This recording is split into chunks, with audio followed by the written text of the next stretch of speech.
차례예요. 모르도카이의 기도 다음에 에스테르의 기도, 우리 주님의 기도를 하고 시작하겠습니다. 성부와 성자와 성령의 이름으로 아멘. 하늘에 계신 우리 아버지, 아버지의 이름이 거룩히 빛나시며 아버지의 나라가 오시며 아버지의 뜻이 하늘에서와 같이 땅에서도 이루어지소서. 오늘 저희에게 일용할 양식을 주시고 저희에게 잘못한 일을 저희가 용서하오니 저희 죄를 용서하시고 저희를 유혹에 빠지지 않게 하시고 악에서 구하소서.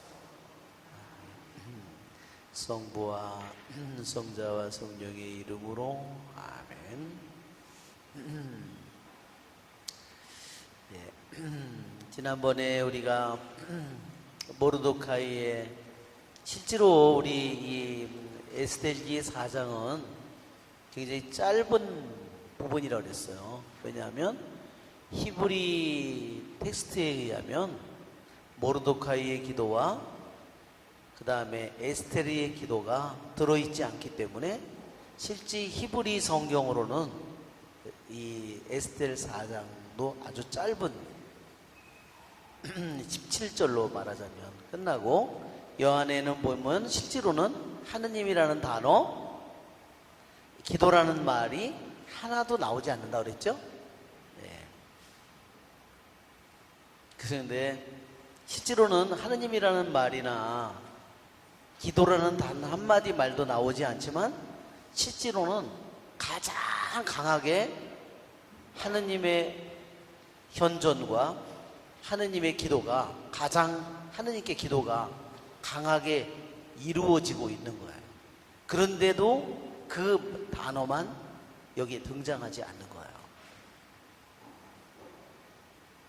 예, 사실은 그러니까 이것은 우리에게 많은 것을 생각하게 합니다. 실제로는 내가 기도를 했는데 기도가 이루어지지 않았어요.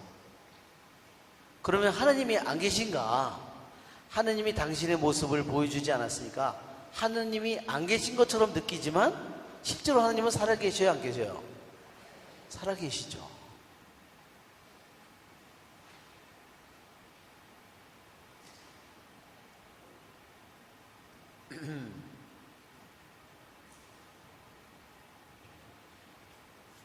주님께서는 그처럼 당신이 어떠한 우리를 도와주셔서 당신의 현존을 드러내실 수 있지만 당신이 마치도 안 계신 것처럼 당신의 얼굴을 감추시고 있다 하더라도 우리는 하느님께서 우리와 함께 현존하신다는 사실을 우리들이 더 강하게 이 에스겔기를 통해서 우리들이 배워야 됩니다. 그렇죠, 여러분? 자, 우리 모르도카이의 기도에 비하면 에스텔의 기도는 2배나 길다고 그랬죠? 자, 그러니까 이 기도는, 모르도카이의 기도와 에스텔의 기도는 70인역에 말하자면 나오는 거예요. 말하자면 추가된 부분입니다. 실제로 그래서 여기에 보면 우리가 17절 우리가 동그라미 골뱅이 12번을 보면 골뱅이, 그러니까 이게 골뱅이 술안주구나 이렇게 생각이 날 수도 있어요. 네, 이해가 됩니다.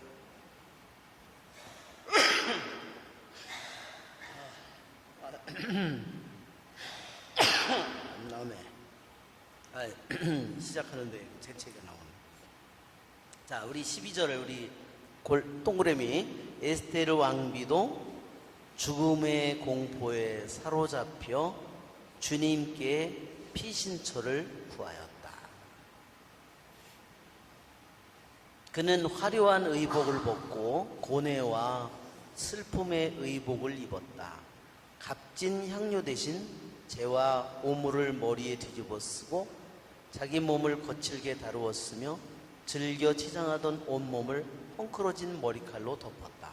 네, 우리 저쪽에 저거 좀 꺼주실래요? 저 빨간 거 좀 눌러주시면.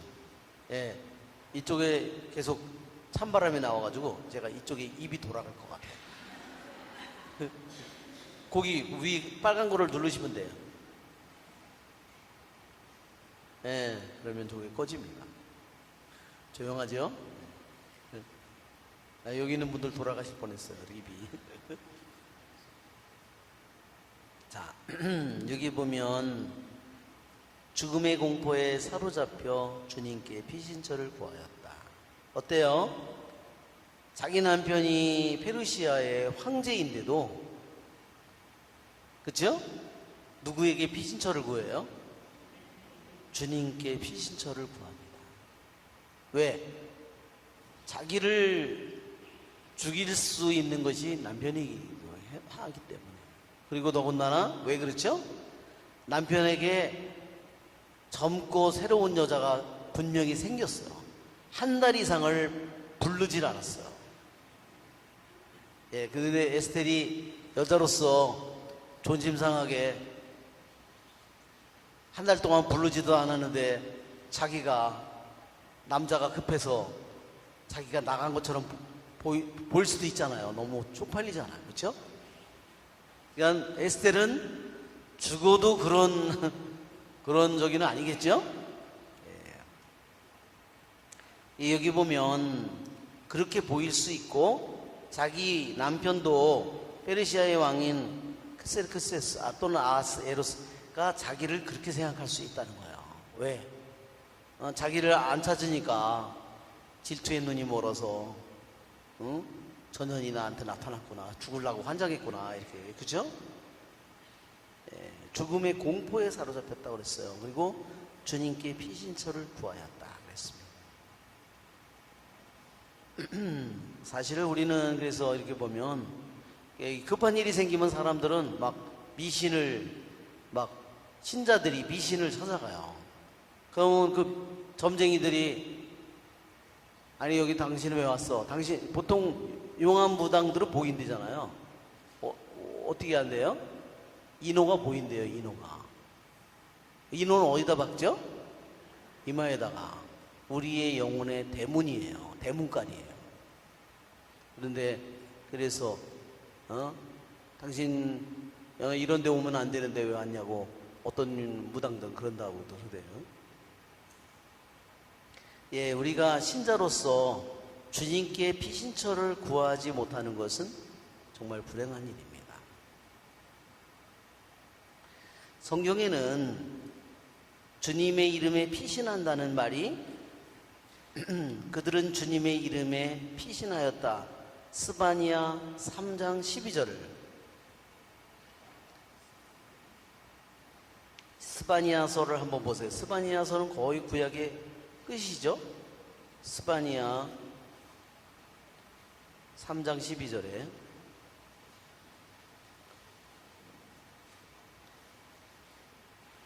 나는 내 한 군데 가난하고 가련한 백성을 남기리니 그들은 주님의 이름에 피신하리라.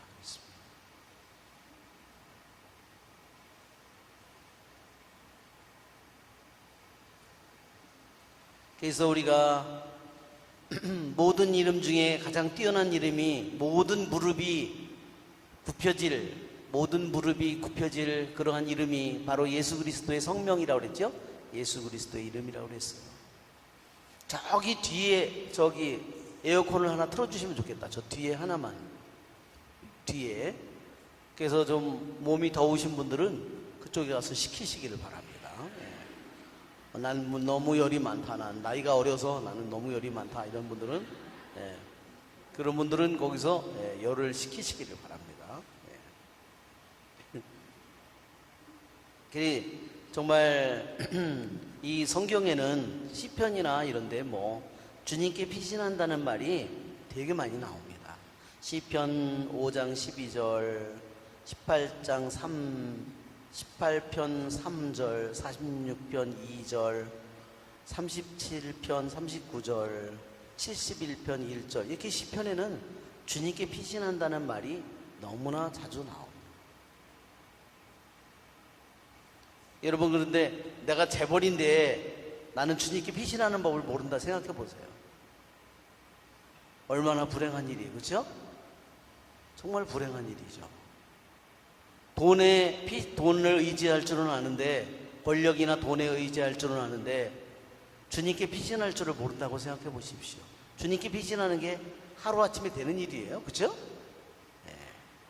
크고 작은 어려움과 삶의 고통 속에서 끊임없이 하느님께 매달리고 주님의 이름에 매달리고, 그죠? 그렇게 그러는 가운데 주님께 피신하는 법을 배우는 거 아니에요. 그죠? 자, 그는 화려한 의복을 벗고 고뇌와 슬픔의 의복을 입었다. 고뇌와 슬픔의 의복이 뭔지 아시죠? 이것도 자루옷이죠. 자루옷. 아주 말하자면 마대 같은 거로 만든, 입으면 막 까끌까끌하고 고통스럽고 움직일 때마다 쓸리고, 그리고 값진 향료 대신에 재와 오물을 머리에 뒤집어 썼다. 오물을, 정말 보면, 그러니까 이게 보통 그 동물의 똥이래요. 동물의 똥, 뭐 개똥인지 뭔지 무슨 똥인지. 고양이 똥이 더 독할까? 내 생각에 고양이 똥이 더 독할 거야. 닭똥은 더 독해. 닭똥 얹으면 그럼 큰일 나. 그러면 내 생각에 피부병도 걸릴 거예요, 아마. 무슨 정확하게 뭔지는 모를 때, 하여튼 유대인 해석에 의하면 동물의 똥이래요. 똥을 머리에 뒤집어 썼다는 겁니다. 참, 그거 보면 이 자기는 왕비인데도 정말 왕비의 옷을 벗고 재를 뒤집어 쓸 뿐만 아니라, 재뿐만 아니라 자기의 머리에 동물의 똥을 뒤집어서, 악취가 얼마나 심하게, 그죠? 견디기 힘든, 그죠? 자기 몸을 거칠게 다루었으며, 자기 몸을 거칠게 다루었다는 것은 분명히 이렇게 몸을 때리거나 이런 것을 한 거예요. 즐겨 치장하던 온몸을 헝클어진 머리칼로 덮었다. 이 모든 것은 바로 하느님 앞에 회개하는 영혼의 모습이에요. 찢어지고 부서지고 낮추어진 그러한 마음, 그것을 조금이라도 하느님 앞에 그러한 자신의 모습을, 왜? 자신의 왕비의 저기가 아무것도 도움이 되지 않는 겁니다. 그러고 나서 이스라엘의 주님께 이렇게 기도했다.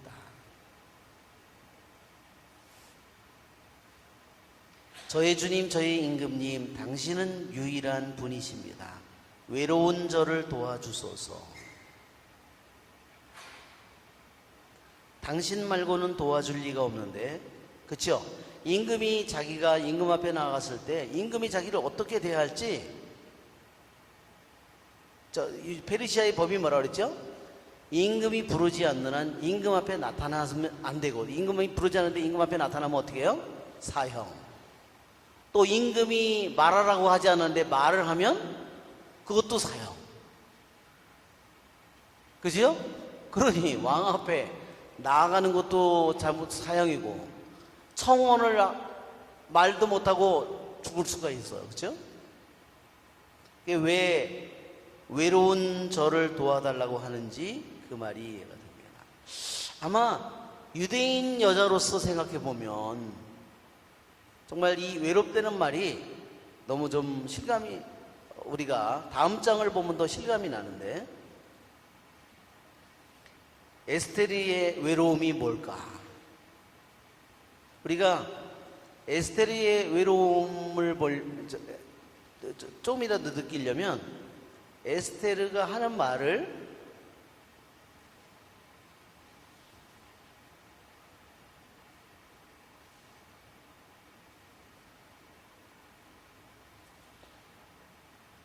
에스테르가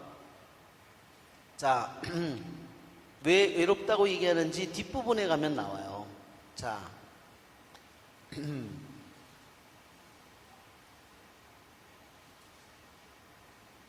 17절에 동그라미 26절을 한번 보세요. 4장에, 5장이 아니라 4장 17절 동그라미 26. 제가 무법자들의 영광과 할례받지 않은 자들과 모든 이민족들의 잠자리를 경멸함을 알고 계십니다. 예, 보면 이 에스겔은 유대인이잖아요. 마음이 완전히 유대인이에요. 이방인의 나라에서 태어났지만 분명히 벌써 최고 마지막에 그 유대 땅에서 귀향을 간 마지막 팀이 587년이에요.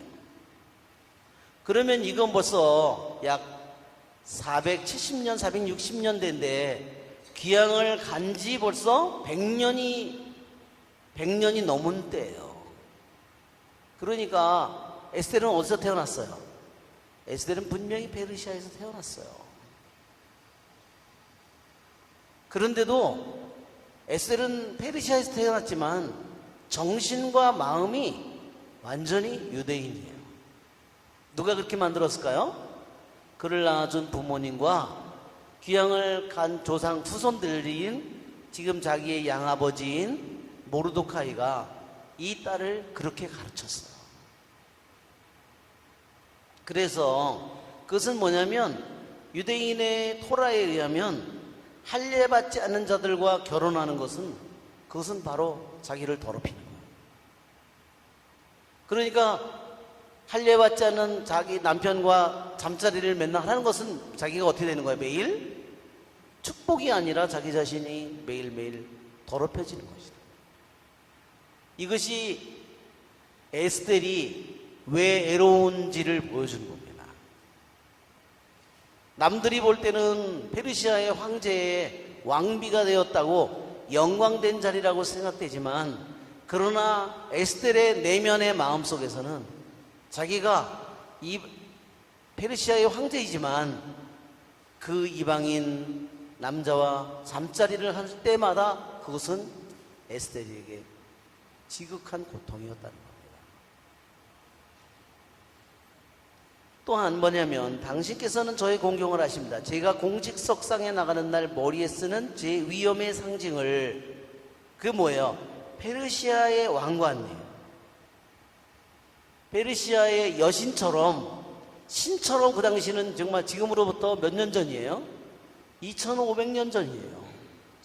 그 황제는 신처럼 여겨서는 자기도 여신처럼 그 왕관을 경멸했다고 되어 있어요. 얼마나 경멸했느냐? 그 왕관을, 그것을 개짐처럼 경멸했다고 했어요. 이게 월경을 하는 날 그 피를 닦는 수건이에요. 얼마나 에스겔이 세상의 눈과 얼마나 다른지를 여기서 보여주는 겁니다. 그 다음에 당신의 여종은 하만의 식탁에서 함께 먹지 않았고 임금의 연회를 영예롭게 하지도 않았으며 신들에게 바친 술을 마시지도 않았다. 예, 여기서 술을 먼저 신들에게 바치고, 페르시아의 신들에게, 우상들에게 바친 거예요. 그러니까 그 즐거운 술자리, 연회, 여기가 연회가 계속 나오죠. 이 에스겔기에는 계속 연회가 등장하잖아요. 연회라는 말 자체, 축제라는 미스테라는 말이, 이 말이 11번이나 등장하는데, 그 미스테라는 말의 의미는 뭐냐면요, 미스테, 미스테, 미스테, 이게 위에 빠져야 돼. 미스테. 이 말은요, 술을 먹는 파티예요. 미시라는 이 말의 어원이 뭐냐면요, 드링킹이에요.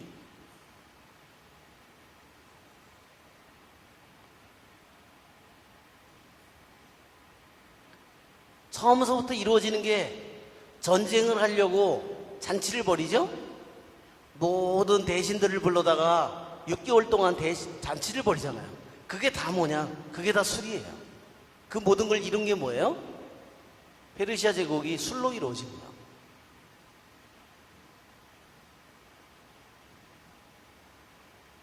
그리고 에스텔이 연회를 열어서, 그래서 연회를 열어서 임금과 하만을 초대하는데, 그 중요한 것은 뭐냐면 그들이 술을 먹는 순간에 어떻게 해요? 기분이, 왕이 바뀌잖아요. 그 순간을 노리고 있는 거예요, 사실은 에스텔이.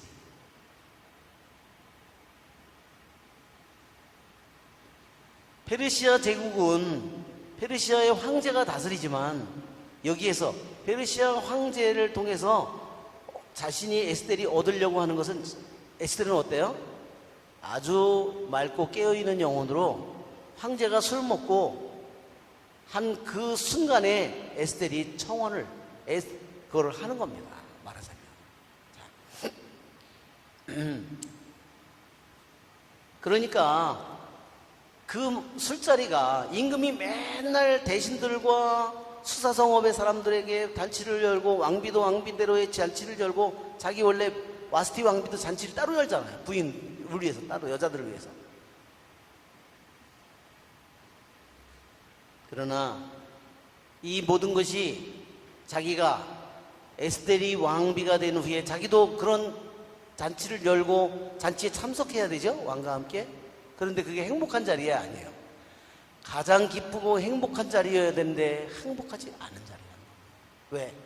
우상에게 술을 바친 거를 먹어야 되고, 그렇죠? 그런 음식, 부정한 음식들을 다 준비해 놨을 거 아니에요. 그러니까 하만의 식탁에서 먹지 않았다. 임금의 연회를 영예롭게 하지도 않았다. 신에게 바친 술을 마시지도 않았다. 또한 당신의 여종은 여기로 옮기고 나서부터 지금까지, 그래도 자기 모르도카이의 자기 양아버지하고 살 때는 정말로 행복한 삶을 그래도 사는 거야. 그런데 궁궐로 온 다음부터는 페르시아의 음식을 먹고 페르시아의 그러한 모든 법과 궁정의 법을 따라야 되고, 우상에게 이걸 하는 자리에 자기가 맨날 거기서 있어야 되잖아요. 그러니까 어때요? 당신이 아니고서는 기뻐한 적이 없습니다. 공결의 상계에 결코 행복한 생활이 아니었다는 것을 우리에게 보여줍니다. 여러분, 에스텔이 누구인지가 더 느껴지죠? 이 기절을 보면 하느님이 아니고는 기뻐한 적이 없다는 거예요.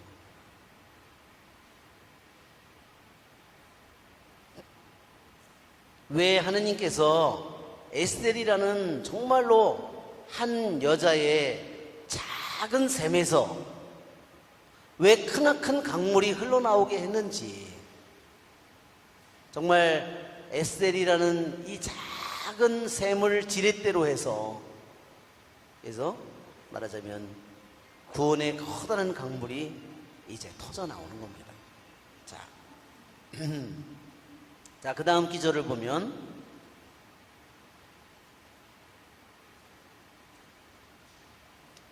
이제는 이 모든 것이 얼마나, 그리고 유대인이 여자가 결혼하면 어떨까요? 이처럼 남편이 부르기 전에는 한 달 동안 넌 내 가까이 오면 안 돼. 유대인의 결혼상으로는 이게 불가능한 일이에요. 그렇죠? 이거는 둘이 육체적으로는 하나이지만 정신적으로나 영적으로는 하나가 될 수 없는 거예요. 그렇죠? 왜? 주님 안에 하나가 될 수 없어요. 그러니까 여기 보면 이게 만일 에스텔이 그냥 자기 양아버지 밑에서 다른 유다인의 남자에게 결혼을 했다면 훨씬 더 에스텔은 행복했을 거라는 거예요. 그렇죠?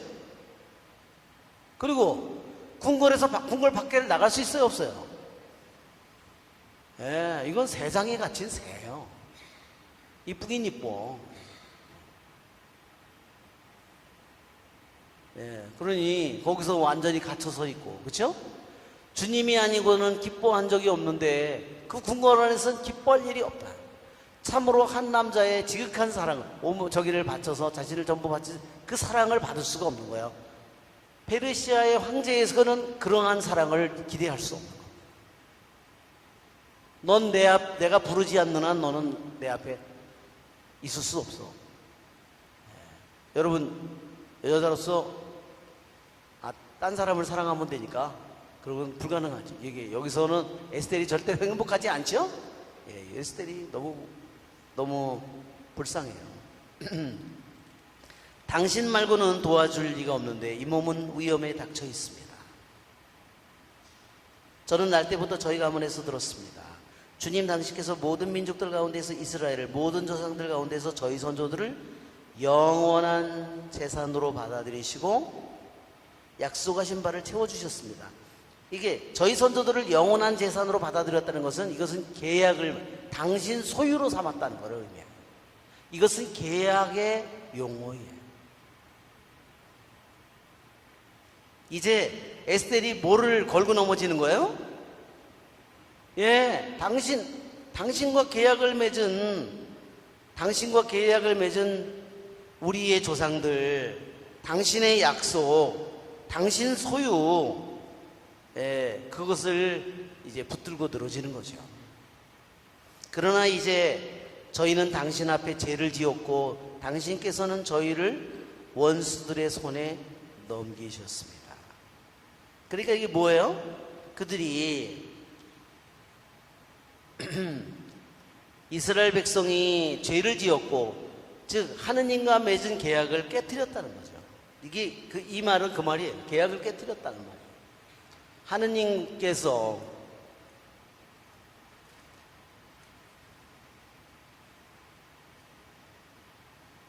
하느님과 이스라엘 백성 사이에 맺은 이 계약을 이스라엘 백성들이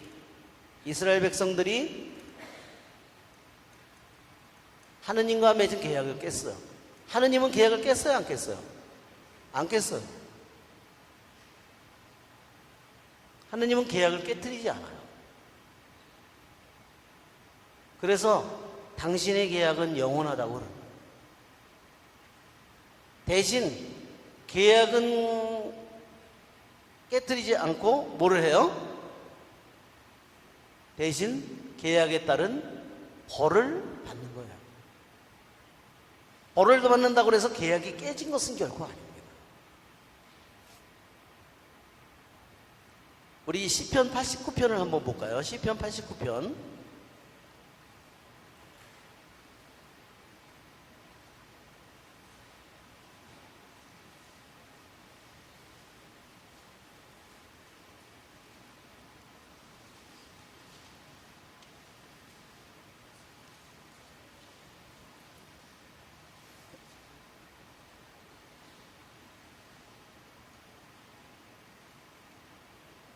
자, 29절을 한번 보세요. 28절부터 27절부터 한번 볼까요? 그는 나를 불러 당신은 저의 아버지, 저의 하느님, 제 구원의 바위이십니다 하리라. 나도 그를 맏아들로 세상의 임금들 가운데 으뜸으로 세우리라.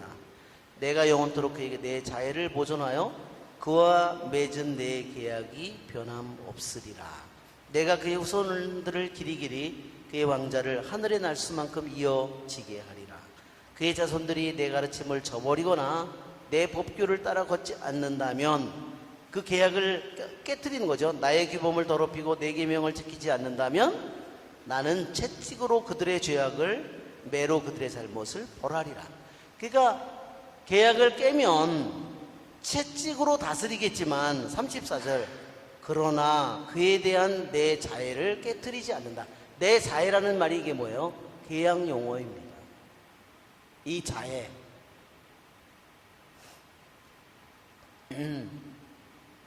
내 성실을 거두지 않으리라. 이 말이요, 계약이란 말이에요.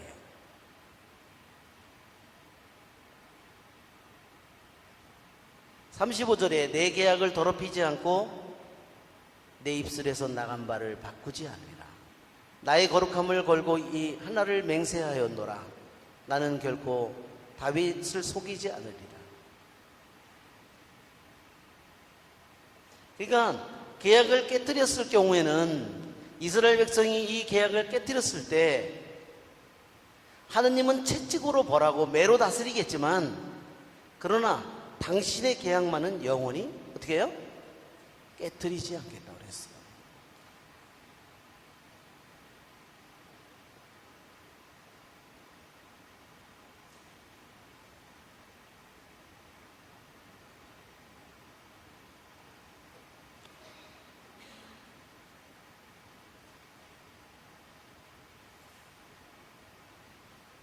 그래서 이 말이 바로 17, 동그라미 17에도 그래서 당신께서는 저희를 원수들의 손에 넘기셨습니다.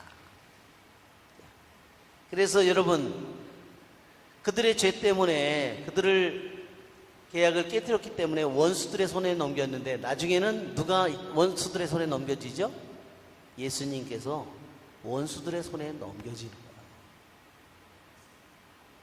사탄의 손에 넘겨지는 거예요.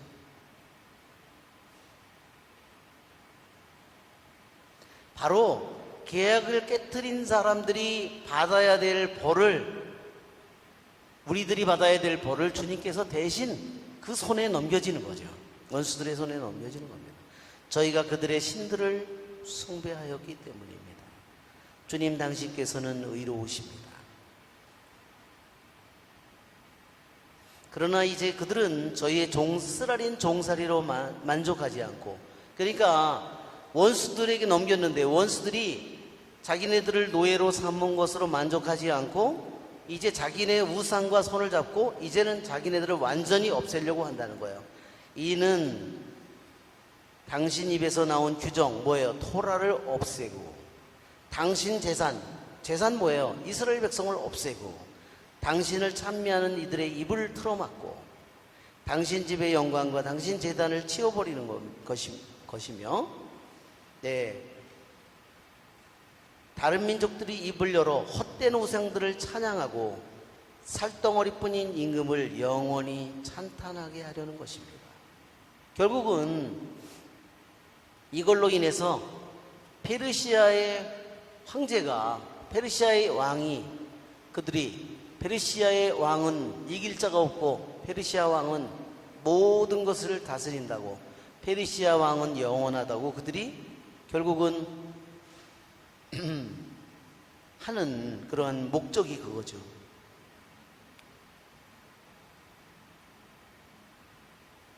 주님, 당신의 왕호를 존재하지도 않는 자들에게 넘기지 마소서. 저희의 몰락을 그들이 비웃지 못하게 하시고 오히려 그들의 흉계를 그들 자신에게로 되씌우시어 저희를 거슬러 이 일을 시작한 자를 그 본보기로 삼으소서. 예, 이제는 자기를 죽이려는 그 모든 악한 흉계를 어디 다시 누구의 머리로 되돌아가게 하라고? 그걸 꾸민 자의 머리로 되돌아가게 하는 겁니다. 자, 여기 23, 여기에 보면 기억하라 이 말이 있어요. 기억하라. 이 기억하라는 말이 성경에서 아주 중요한 말이라고 그랬죠? 우리 노아 홍수 때 한번 창세기를 한번 보세요. 노아 홍수 때 8장인가? 창세기 8장인가? 노아 홍수가 나서 물이 계속 불어나죠?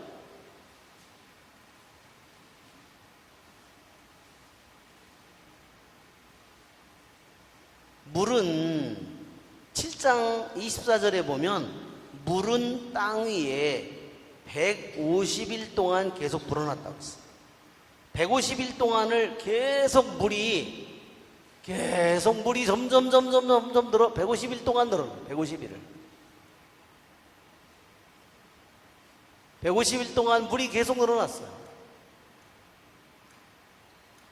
그랬는데 하느님께서 기억하시는 순간에 어떻게 돼요? 이제 물이 다시 내려가기 시작해요. 물이.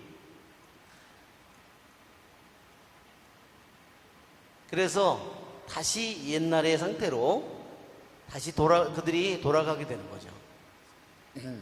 자, 그 터닝 포인트가 뭐냐? 그 전환점이 뭐예요? 예, 하느님께서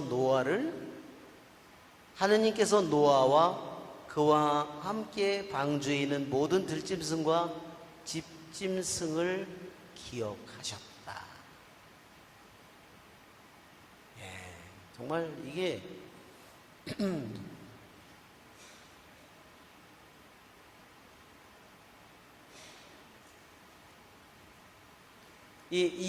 그래서 창세기의 이 8장 1절이요. 노아 홍수를 얘기할 때요.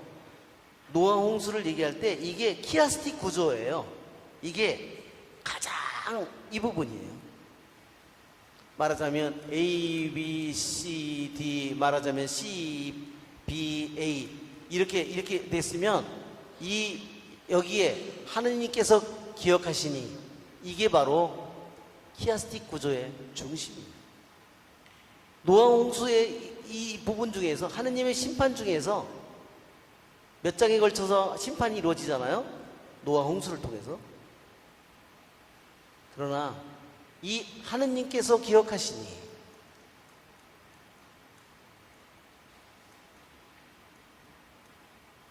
하느님께서 기억하시니 어떻게 돼요? 모든 게 정반대로 뒤바뀌어요.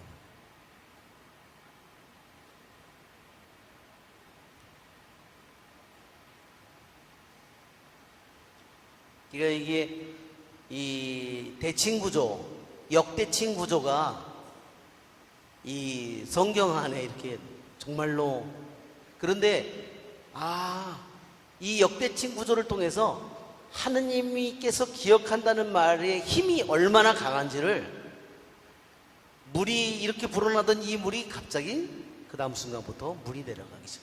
정반대로 상황이 바뀌게 됩니다. 그러니까 여기서 왜 17절에 이때까지는 자기네들이 죽을 길이 위험이 점점 다 한참 올라가 있는데 하느님께서 기억만 하시면 어떻게 될까요? 그 위험이 이제 사라지고 그 위험은 오히려 적들에게 뒤집어 씌워질 거라는 겁니다. 그래서 우리가 여기에 기억한다는 말이 정말 너무나 놀라운 말이에요. 그래서 우리들도 하느님께 저를 기억해달라고, 하느님이 기억력이 모자라서 기억해달라는 게 아니죠. 에? 하느님이 기억력이 모자라서 우리가 하는 게 아니에요.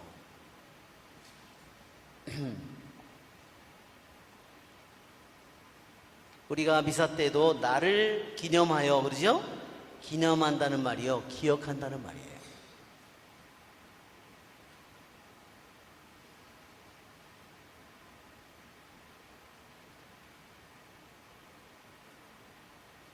자, 저희 고난의 때 당신 자신을 알리소서, 저에게 용기를 주소서. 신들의 임금님, 모든 권세의 지배자시여. 하느님의 이름을 그렇게 부르고요. 모든 신들의, 이게 페르시아 왕이 자기 이름을 부를 때요, 페르시아 임금의 공식 호칭이 뭐냐면 왕들 중에 왕들의 왕, 왕들 중에 왕이라고, 킹 오브 킹즈라는 것이 페르시아 임금의 호칭이었어요. 근데 에스테르는 말이죠. 예. 모든 신들의 임금, 모든 권세의 지배자라고. 사자 앞에 나설 때 잘 조화된 말을 제 입에 담아주시고 그의 마음을 저에게 대적하는 자에 대한 미움으로 바꾸시어 적대자와 동조자들이 끝장나게 해주소서. 이 사자는 누구를 가리키죠? 이 사자는요, 자기 남편이에요.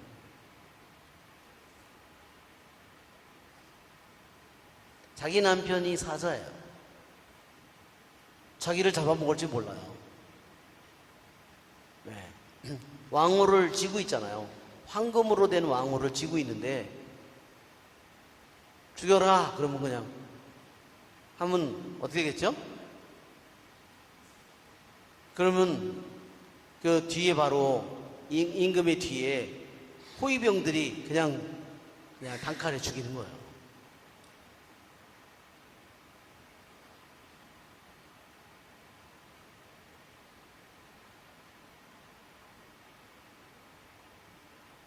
임금의 상징은 바로 사자입니다. 예레미야 49장, 잠언서 19장, 왕의 분노, 또 잠언서 20장 2절, 집회서 28장 23절, 이 모든 것들이 왕이 바로 사자의 사자로 나타납니다. 또 이 사람들이, 유대인들이 잘 알고 있는, 자기들보다 바로 앞서 살았던 다니엘, 바빌론 제국의 최고 말하자면 자문관이었고, 그 다음에 페르시아 제국이 새로 생겼을 때도 자문을 했던 다니엘이 뭐에 던져져요? 왕명에 거역해서 사자굴에 던져져요.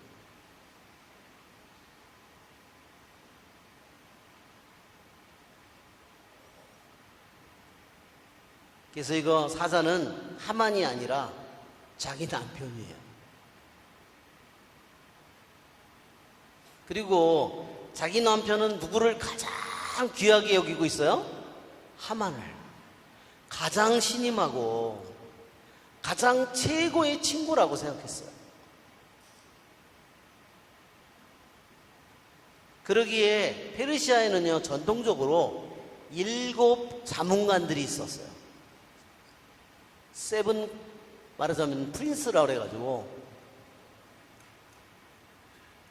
7 왕자라고, 또는 7 카운슬이라고, 이 사람들이 페르시아의 통치 시스템이었어요. 이 사람들은 7 자문관이라고도 하고 7 왕자들이라고 하는 페르시아의 최고로 지체 높은 가문의 7 사람들은요, 아무 때나 황제 앞에 들어올 수 있었어요.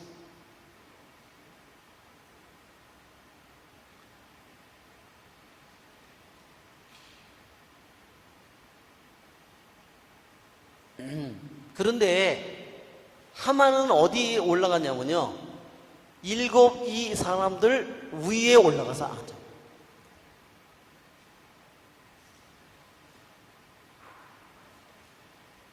그러니까 7 왕자들하고 자문관들이 어떻게 생각했겠어요? 이놈은 페르시아 놈도 아닌데 와가지고 자기들 머리를 위에 밟고서 최고 위에 올라와 있으니까 어떻게 생각했어요? 그죠? 그리고 오만하고 방자하고, 그죠? 나중에 어떻게 됐을까요? 이렇게 되는 겁니다. 거꾸로 처박히는 겁니다. 아시겠죠? 이게 올라간 만큼 나중에 처박히는 거예요. 거꾸로.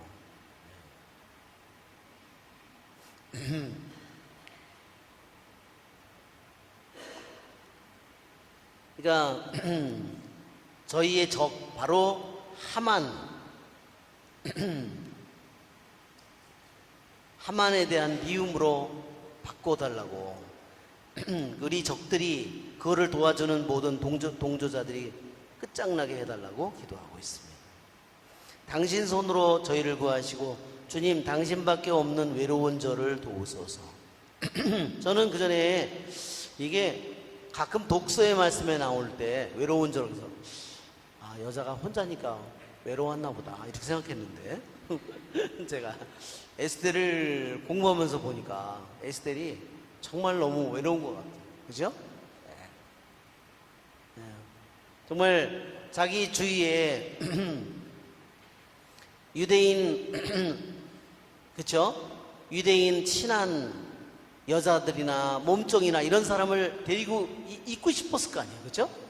말도 통하고 뭐도 통하고 얘기도 통하고. 그렇게 되면 어떻게 돼요? 자기가 히브리인이라는 게 탄로나기 때문에 그게 되지가 않는 거예요. 그러니까 완전히 모르도카이가 히브리인이라는 것을 절대로 숨기고 했기 때문에 그런 하녀나 종도 한 명도 데리고 있지 못했을 거예요. 온 나라의 임금 다음에 최고 통치자인 하만이 그 모든 궁궐의 모든 일을 다 매일 수도 없이 보고받는데 히브리 여자가 맨날 탈락날락 거리면 단번에 탈락나요. 그죠? 그러니까 정말 왜 외로운지, 남편도 사실은 그리스도 유대인식으로 보면 남편이 아니에요. 그리고 여자가 얼마나 많아. 그죠? 자기는 늙으면 늙을수록 더 젊은 여자들이 많이 들어올 텐데. 그죠?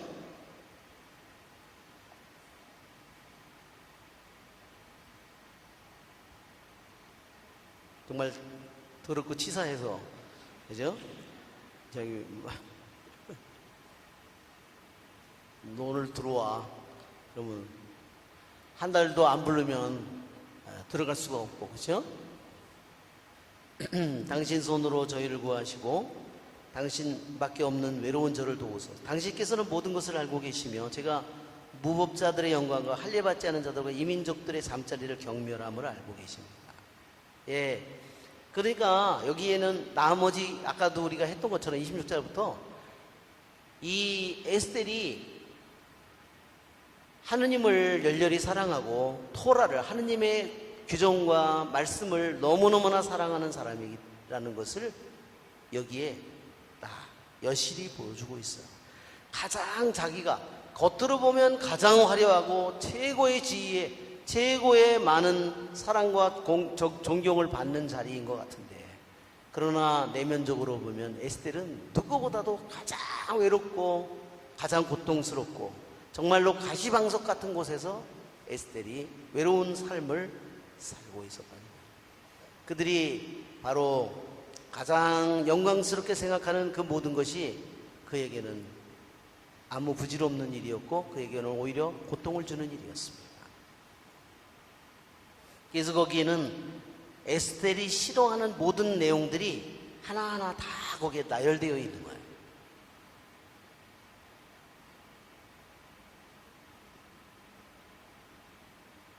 당신의 여종은 여기로 옮기고 나서부터 지금까지 당신이 아니고서는 기뻐한 적이 없습니다. 그래서 한편으로 생각해 보면 남편이 30일 동안 부르지 않았기 때문에 되게 행복해 했을 것 같아요. 그렇죠? 주 아브라함의 하느님, 만물 위에 권능을 떠치시는 하느님, 절망에 빠진 이들의 소리를 귀여겨 들으시어 악인들의 손에서 저희를 구하소서.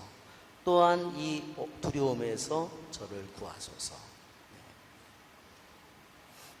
자, 이제 우리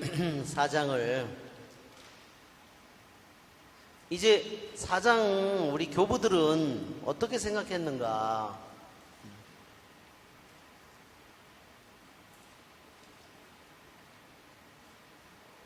4장을 보면 이 에스텔 4장에 유대인들을 모두 죽이라는 한날 한시에 다 죽이라는 이런 칙령이, 페르시아 왕의 칙령이 내려왔는데, 이 칙령은 바로 무엇을 의미하느냐? 이것은 거룩한 교회를 없애려는 박해의 예형이라고 그랬어요.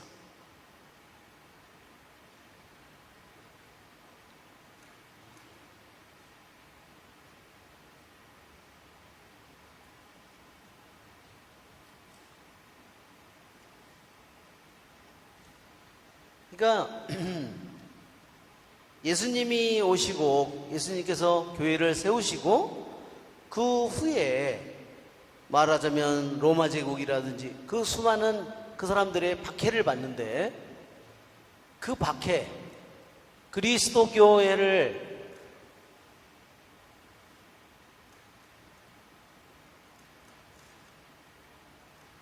교회에 대한 제국의 박해, 이 모든 것들의 예형을 보여준다는 거예요. 이 유대인들이 겪는, 유대인을 없애려는 이 모든 음모가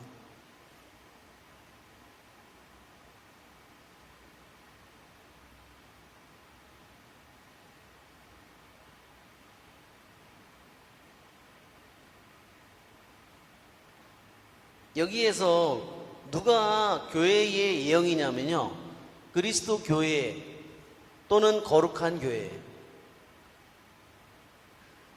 이 거룩한 교회의 예형은 뭐냐면요, 에스텔이에요. 왜냐하면 에스텔은 뭐예요? 왕비예요.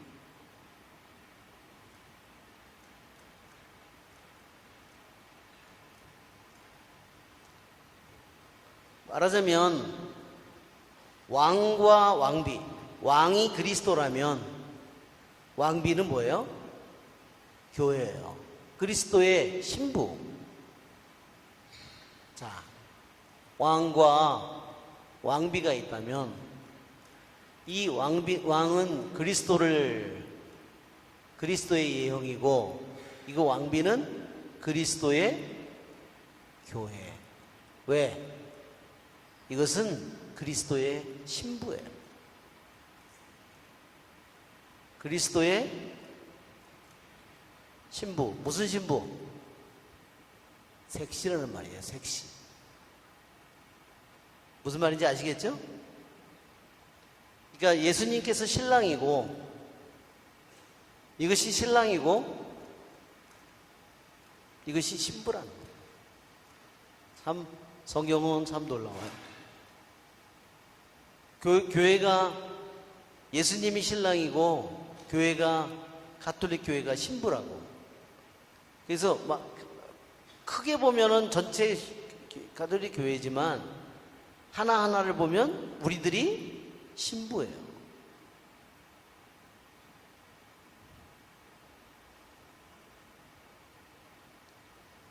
자, 이제 왜 교부들이 왜 에스더를 거룩한 교회의 예형으로 보는지 이해가 되시죠?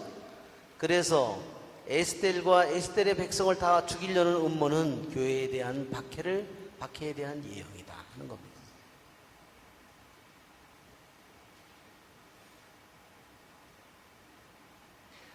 만일 누가, 교부들이 이렇게 얘기했어요. 만일 누가 가장 의로우신 하느님께서 어떻게 당신의 그렇게 착한 자녀들에게 그렇게 커다란 고통을 입힐 수 있는가 묻는다면, 거룩한 교회가 받는 박해는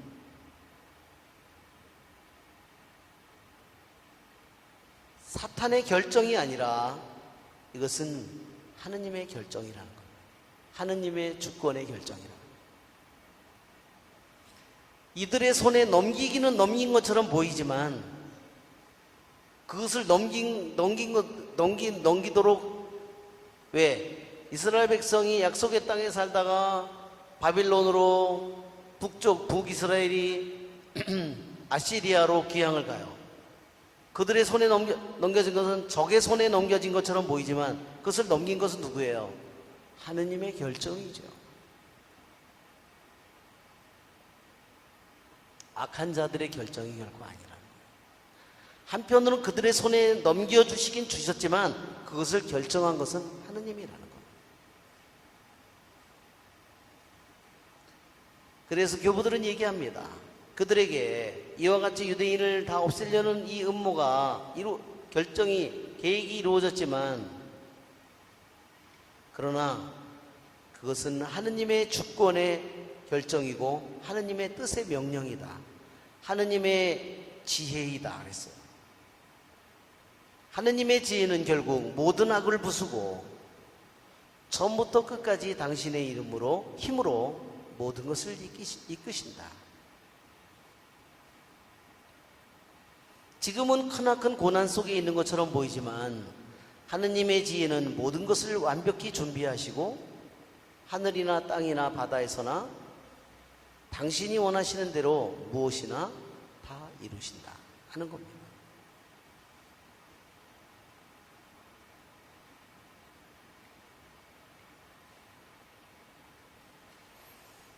그래서 시편 145편의 말씀처럼, 한번 시편 145편을 볼까요? 시편 145편의 말씀처럼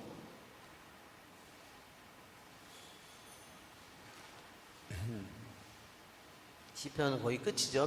145. 시편 145편.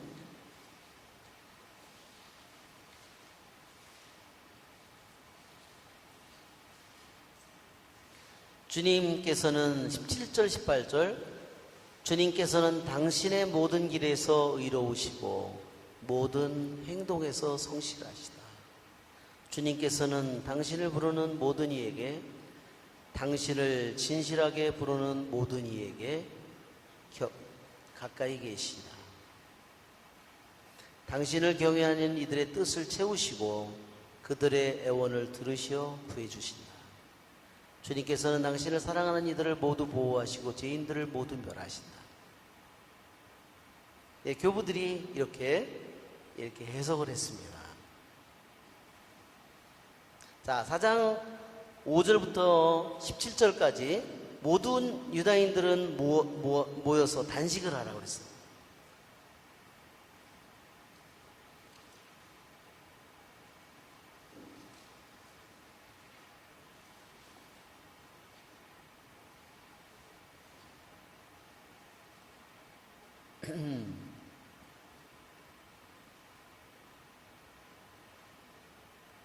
여기에 교부들은 이렇게, 암브로시오 성인이 이렇게 했어요. 우정은 왕과 하만의 우정을 생각해보는 거예요. 왕과 하만의 우정을 생각해보는 거예요. 그리고 우정은 언제나 덕을 동반해야 한다는 겁니다.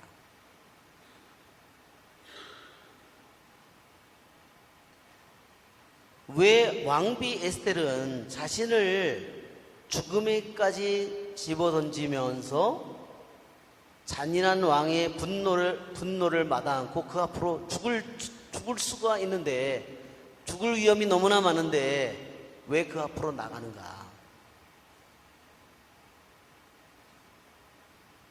그것은 바로 덕을 지닌 우정이라고 그랬어요. 그것은 뭐냐면, 덕을 지닌 우정이라는 것은 자신의 백성들을, 동포를 위한 사랑이라는 거예요. 동포를 위한 우정이라는 거예요. 같은 형제자매.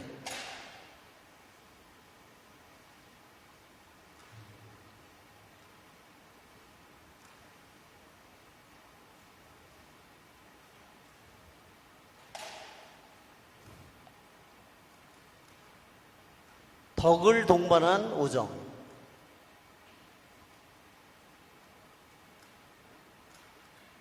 예, 우리들도 세상에 살면서 친한 사람들이 있잖아요. 그렇지만 덕이 없으면 어때요? 덕이 없으면 그 우정은 언젠가는 깨지게 마련이에요. 그리고 너무너무 고통스러운 것이 돼요.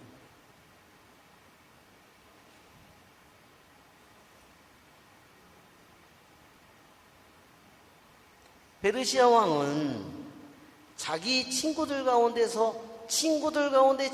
가장 가까운 친구라고 생각하고 맨날 그 사람과 술을 같이 할 만큼, 모든 속에 있는 말을 다 할 만큼 그렇게 친한 친구를 믿었던 것이 누구예요? 하만이죠. 그러니까 최고의 자리에 세웠죠. 7 자문관, 인고 왕자보다 더 높은 자리에, 그 사람들 중에 최고의 자리에 세웠죠. 매일 자기를 볼 수 있고 그런 자리에 세워놨어요.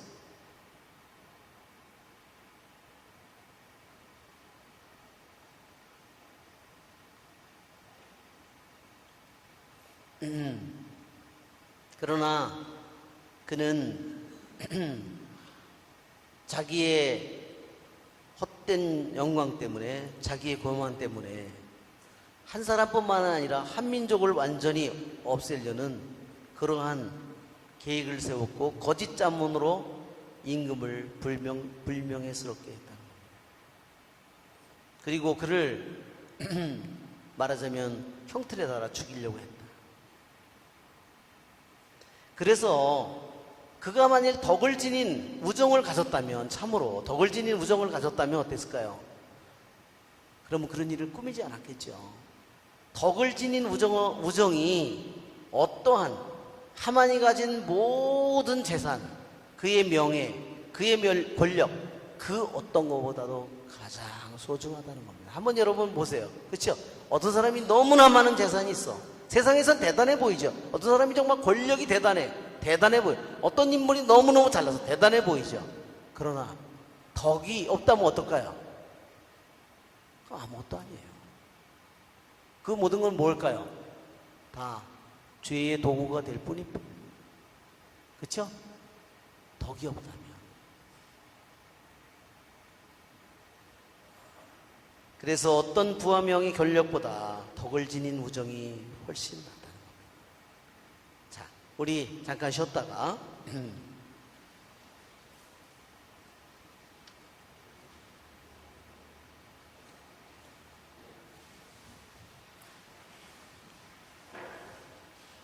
해야 되는 대로 기도했다는 거예요. 하느님께서 말하자면 원하시는 대로, 그러니까 그냥 내 목적, 내 욕심 때문에 기도하는 게 아니라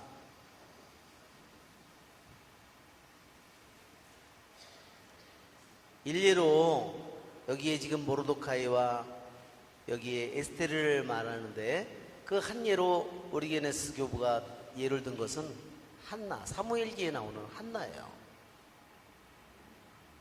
그래서 한나는 아기를 못 낳는 여자고 분인나는 아기를 쑥쑥 낳는 여자였죠. 그래요.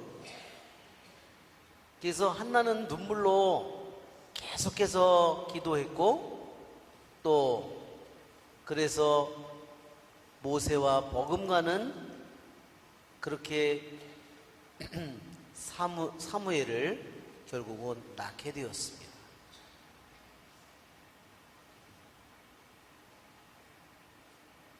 그래서 모세의 버금가는 예언자 예레미야 15장 1절, 시편 99장 6절에 그런 기절이 있는 거예요. 그리고 히즈키야 왕을 예로 들었어요. 히즈키야 왕은 훌륭하게 살았는데도 이상하게 자식이 없었다고 했어요. 왕이 자식이 없다는 거는 말이 안 되죠. 부인이 하나만 있는 것도 아니고 뭐 첩도 많고 여러 부인이 있는데 아니 이게 야 몰라요. 씨 없는 수박이 있다니까.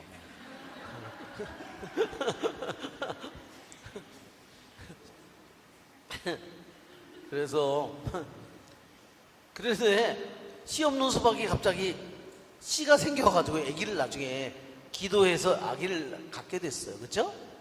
히즈키야 우리가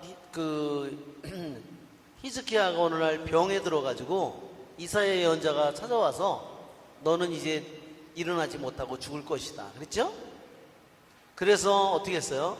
그 말을 듣는 순간에 히즈키야 왕이 벽에다 대고 눈물로 그쵸? 기도하잖아요. 그 기도를 통해서 주님께서 수명을 오히려 더 늘려주셨죠? 그리고 히즈키야가 구세주가 태어나는데 그 족보에 히즈키야가 나오거든요. 그것을 보면 히즈키야가 자식을 낳았어요. 자식을 갖게 됐어요. 그래서 기도의 힘이라고 그랬어요. 그리고 우리 오리게네스 교부는 이렇게 얘기했어요. 모르도카이와 에스텔의 기도는 모세가 정한 하느님의 축제가 7개, 봄축제, 오순절 축제, 가을 축제, 그래서 총 7개가 축제가 있는데 그거 말고 하느님이 명령한 축제 말고도 모르도카이의 기도와 에스텔의 기도를 통해서 푸림이라는 백성을 위한 축제가 새로이 생겨나게 됐다. 에스텔의 이런 영웅적인 모습을 또한 교부들은 로마의 클레멘스 교부는 누구에 비유했냐면 유딧에 비유했어요. 유딧 아시죠? 네, 우리가 그림을 보면 오늘 그 그림에 거기 들어있나요? 예, 유딧이 이게 넘어가질 않네. 응? 이게 연결이 안 됐나? 됐는데.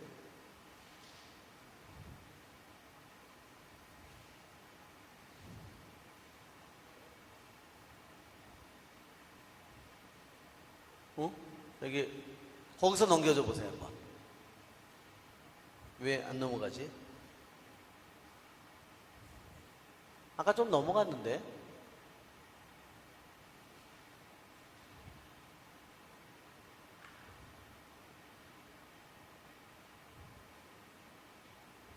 5장 거는 없나 보죠?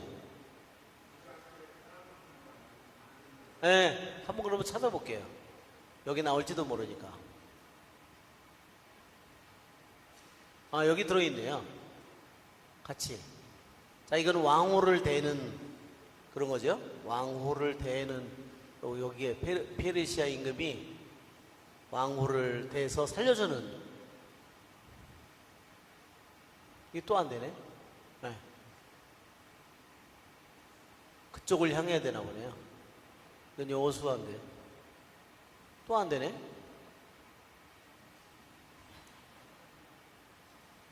네, 그림이 보이지가 않아. 이게 불을 켜서 더 안 보이는 것 같아요. 이 불 좀 꺼주실래요?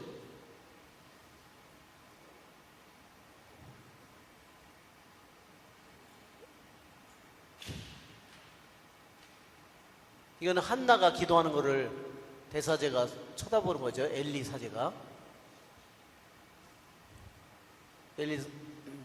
이거는 히즈키야 왕이 기도하는 그런 거를 그림으로 그린 거예요.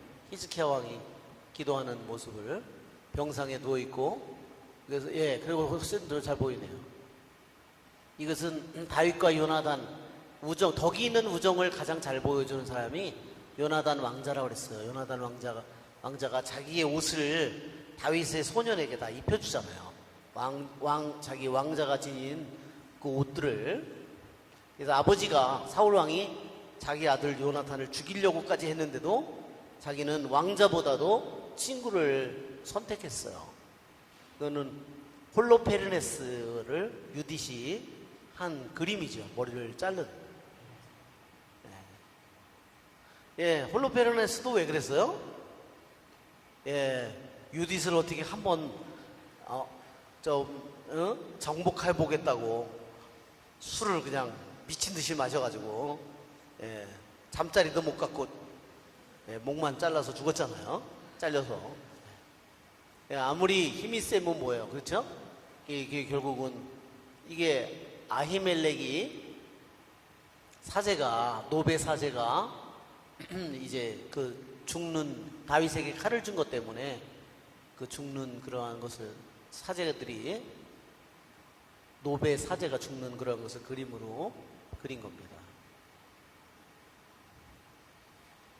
도액이 이걸 죽이죠? 에돔 사람 도액이 이것을 말하자면 임금에게 정확하지 않게 마치도 사제도 야히멜렉이 다윗을 도와준 것처럼 얘기를 해서 결국은 이 사제 가문 전체가 완전히 몰살해서 죽습니다. 자, 도액의 이런 것은 우정을, 덕이 없는 우정을 보여주는 겁니다. 자, 우리 이제 4장으로 우리 넘어가서 4장을 먼저 읽고 시작하겠습니다. 5장. 지금 왔다리 갔다리 지금.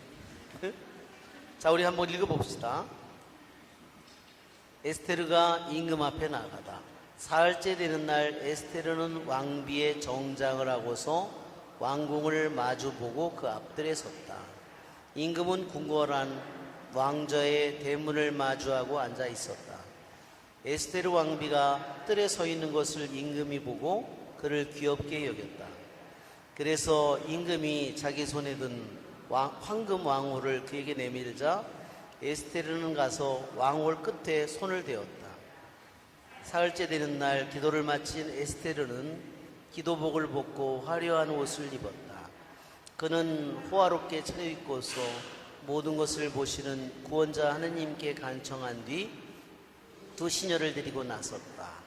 그리고 기운이 없는 듯 한 시녀에게 몸을 기대자 다른 시녀가 그의 옷자락을 받쳐들고 뒤를 따랐다. 홍조를 띤 에스테르는 지극히 아름다웠다. 그의 얼굴은 사랑받는 여인처럼 화사했지만 마음은 두려움으로 조여들었다. 에스테르는 문들을 모두 지나서 임금 앞에 섰다. 임금은 온통 금과 보석으로 번쩍이는 어이로 성장하고 자기 왕국의 왕좌에 앉아 있었는데 그는 보기에도 두려운 모습이었다.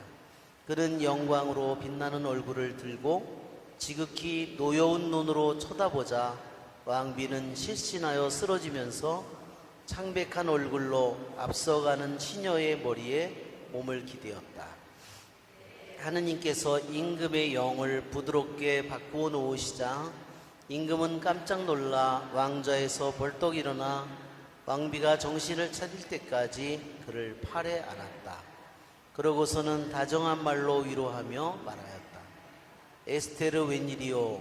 나는 당신의 오라버니요. 안심하오. 당신은 죽지 않을 것이요. 우리의 법규는 평민들을 위한 것이라오. 다가오시오. 그러고는 황금 망호를 들어 에스테르의 목에 댄 다음 그를 껴안아 입 맞추고 말하였다. 나에게 말해보. 에스테르가 그에게 말하였다. 임금님, 저에게는 임금님이 하느님의 천사처럼 보였습니다. 그래서 임금의 영광에 대한 두려움으로 저의 마음은 혼란에 빠졌습니다. 임금님은 놀라우신 분이십니다.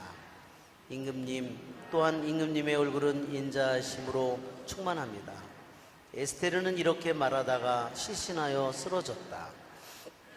임금은 깜짝 놀라고 그의 시종들은 모두 왕비를 위로하였다. 임금이 그에게 말하였다. 에스테르 왕비, 무슨 일이요? 그대의 소원이 무엇이요? 왕국의 반이라도 그대에게 주겠소. 그러자 에스테르가 말하였다. 임금님께서 좋으시다면 제가 하만을 위하여 마련한 연회에 임금님께서 오늘 그와 함께 와주셨으면 합니다. 이에 임금은 에스테르의 말대로 할 터이니 하만을 곧바로 데려오너라 하고 분부를 내렸다. 이렇게 해서 임금과 하만은 에스테르가 마련한 연회에 참석하게 되었다. 술을 마시면서 임금이 에스테르에게 말하였다. 그대의 소청이 무엇이요? 그대에게 그대로 이루어질 것이요. 그대의 소원이 무엇이요? 왕국의 반이라도 그대에게 주겠소. 에스테르가 대답하였다. 저의 소청과 저의 소원을 말하라 하십니까? 제가 임금님의 눈에 들어 임금님께서 기꺼이 저의 소청을 들어주시고 저의 소원을 이루어 주시겠다면 제가 마련하는 연회에 임금님께서 하만과 함께 다시 와주셨으면 합니다. 그러면 내일 임금님의 분부대로 하겠습니다. 그날 하만은 기쁘고 흐뭇한 마음으로 자리에 물러나왔다. 그런데 하만이 궁궐대문에서 모르도카이를 보았는데도 그는 자기 앞에서 일어서지도 않고 경의도 표하지 않자 하만은 모르도카이에 대한 노기로 가득 찼다. 그러나 하만은 꾹 참고 집에 돌아가 친구들과 자기 아내 제레스를 불러오게 하였다. 하만은 그들에게 자기의 막대한 재산과 자식이 많은 것을 자랑하고 임금이 자기를 영예롭게 해준 모든 것이며 임금의 모든 대신과 시종들보다 높은 지위에 올려준 것을 자랑스레 이야기하였다. 그리고 덧붙여 말하였다. 그뿐만 아니라 에스테르 왕비는 손수 마련한 연회에 나만 임금님과 함께 오도록 했다오. 나는 내일도 임금님과 함께 그분께 초대를 받았소. 그렇지만 유다인 모르도카이가 궁궐대문에서 근무하는 것을 보는 한 이 모든 것이 내게는 만족스럽지 않소. 그러자 그의 아내 제레스와 그의 모든 친구들이 말하였다. 높이 신자짜리 말뚝을 만들어 내일 아침에 임금님께 말씀드려서 모르도카이를 거기에 매달게 하십시오. 그러고 나서 임금님과 함께 기쁘게 연회에 가십시오. 이 제안이 하만의 마음에 들어 말뚝을 만들게 하였다. 자, 5장은 아까 4장보다 더 짧은 부분이에요. 왜냐하면 5장 2절 뒤에 5장 1절 골뱅이가 나오죠? 다시 골뱅이가요. 여기에 5장 3절까지 앞에까지 골뱅이가 16절까지 등장해요. 이것은 70인역에 나오는 말하자면 그리스어로 번역한 부분이 이 안에 들어가 있기 때문에 이 부분을 빼면 히브리 성경으로는요, 이게 5장이 14절밖에 되지 않는 더 짧은 그런 부분입니다. 그래서 여기 보면 또한 이 5장에는 특이한 것이 또 하나 있는데요. 5장에는 하느님의 숨겨진 이름이 2개나 등장해요. 우리가 1장에도 한번 하느님의 숨겨진 이름이 있었죠? 이렇게 야훼라는 이름이, 하느님의 이름이 이렇게 숨겨져 있었는데, 이렇게 쓰면 이렇게 히브리 말로는 이렇게 쓰죠. 오하 야훼, 이렇게 이 기절이 숨겨져 있는데 5장에는요 이 기절이 2번이나 나와요.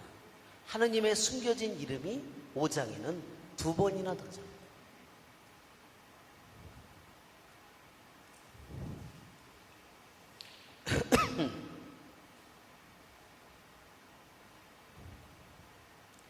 자, 첫째로 보면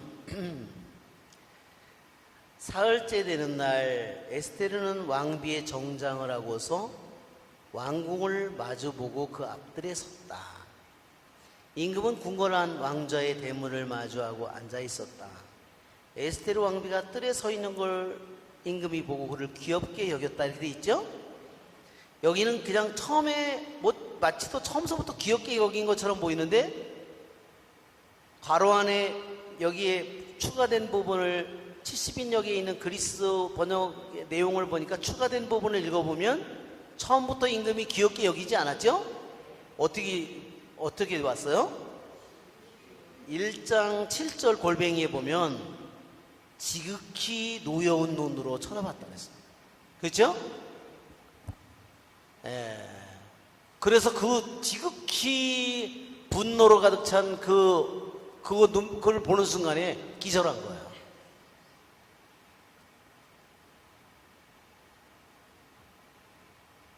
그게 무엇을 뜻하는지 무엇을 알아차린 거죠. 결코 왕이 환대하는 모습이 아니라 지극히 분노한 모습으로 쳐다봤어요. 아니 이게 미쳤나? 이런 적이죠. 여기 페르시아의 궁궐을 보면은 여기에 왕비가 왕궁에 임금이 앉아있는 이 자리에 올 때까지요 수많은 문을 거쳐서 왔다는 거예요. 그렇게 이 페르시아의 궁궐이 고고하게 발굴을 통해서 나온 것을 보면요 엄청나게 크기도 하고, 그렇게 안전을 위해서 다 수많은 문을 만들어서, 그래서 이거는 밖에 있는 궁궐에 밖에 있는 백성들이 들어오는 것이 아니라 안에 있는 하렘 같은 거잖아요. 여자들이 있는 거는 이걸 하렘이라고 그러잖아요. 여자들이 사는 궁이에요. 하렘. 이게 안에 말하자면 이너 코트라고 그래가지고, 말하자면 왕궁이 했다면 이것은 밖에서도 들어오는 걸 수많은 개를 막았겠지만 이것은 안쪽에서부터 들어온 거예요.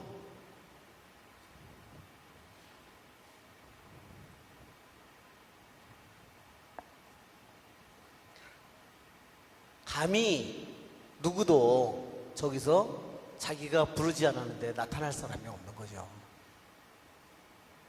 물론 왕비도 예외가 아니에요. 여기는 처음에 기절을 보면 왕비가 뜰에 서 있는 걸 보고 임금이 그를 귀엽게 여겼다. 이것은 지극히 노여운 그 순간이 다 지나고 나중에 얘기를 하는 겁니다. 말하자면 아시겠죠? 임금이 벌떡 일어나가지고 팔에 안고 나중에 그런 다음에 그 후에 임금이 귀엽게 본 거지 처음서부터 귀엽게 본 게 절대로 아니에요. 무슨 소리인지 아시겠죠? 그러니까 결국은 보면 죽을 짓을 한 거예요. 에스테르가.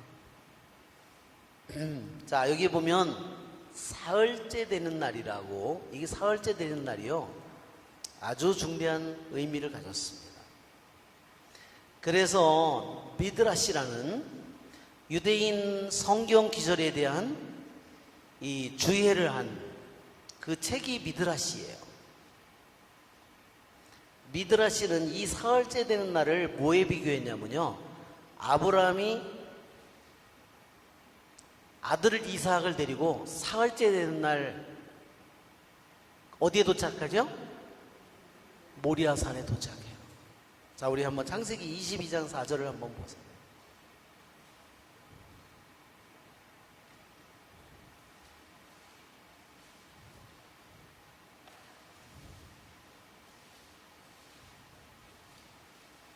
예, 사흘째 되는 날, 정말 아브라함이 사랑하는 아들, 외아들을 데리고 장작을 들고 불씨를 가지고, 그죠?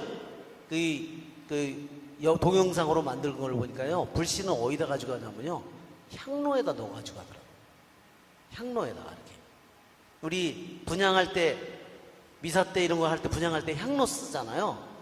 그 향로에다가 불씨를 담아가지고 그거를 해가지고, 향로는 아브라함이 들고요. 그래서 장작은 아들이 지고서 그러고 가고 있어요. 그러니까 사흘째 되는 날이라는 것은 뭐예요? 드디어 아들을 제사를 잡아서 바칠 순간이 다가오는 거예요. 그 날이에요. 그러니까 여기서 사흘째 되는 날의 의미가 그렇다는 거예요.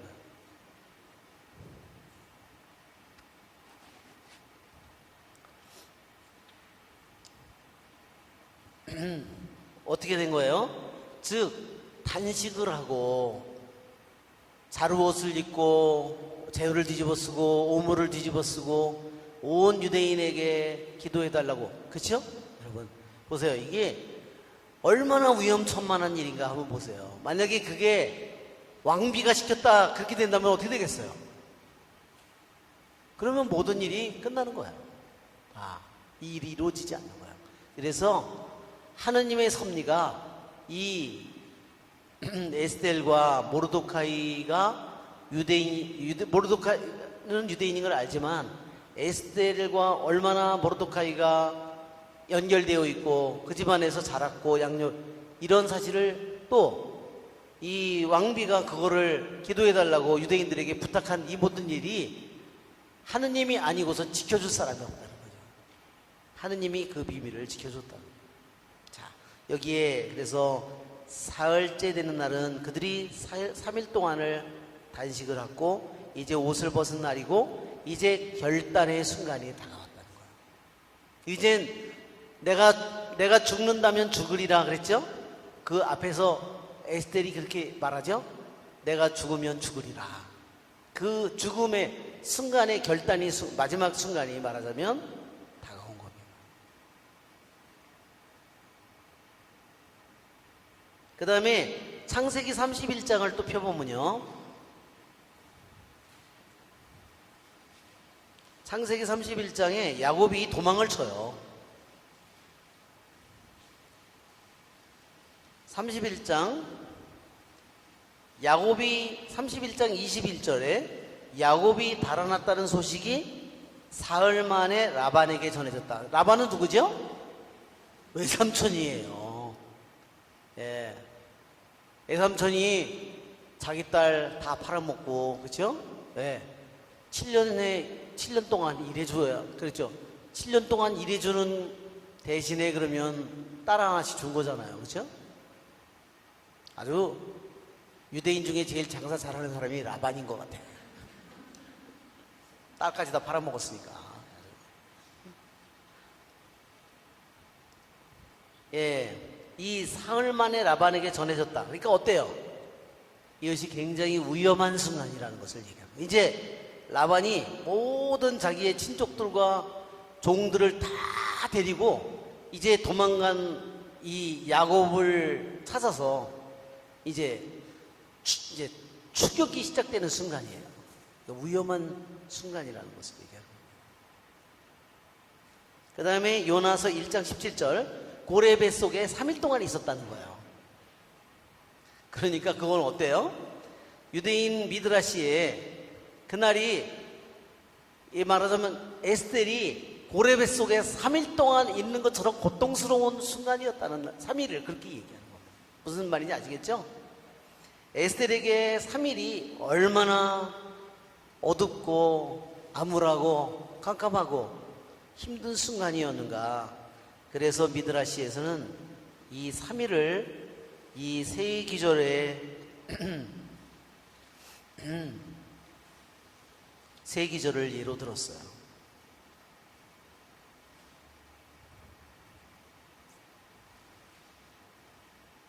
즉, 이 기적은 그래서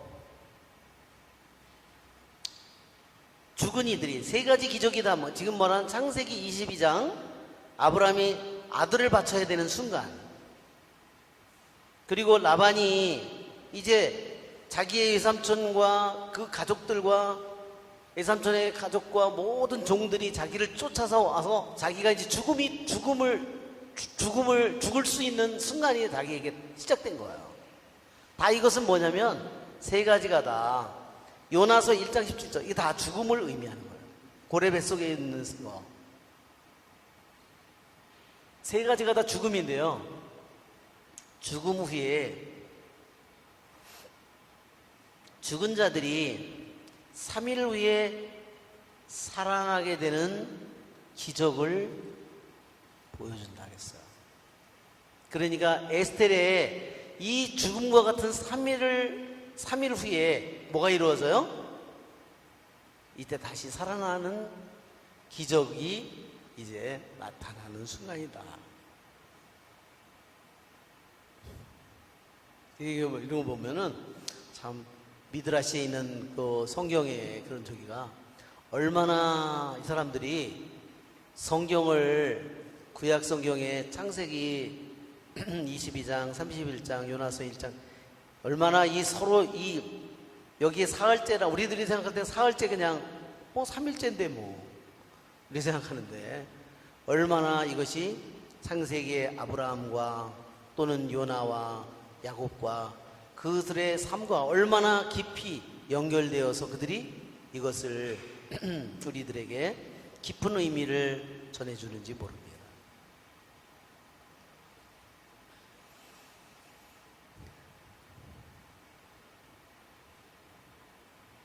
자, 호세아 6장을 한번 보세요. 호세아 6장. 호세아 6장은 또 저기도 있죠? 아담에서 계약을 이미 어겼다고. 호세아 6장.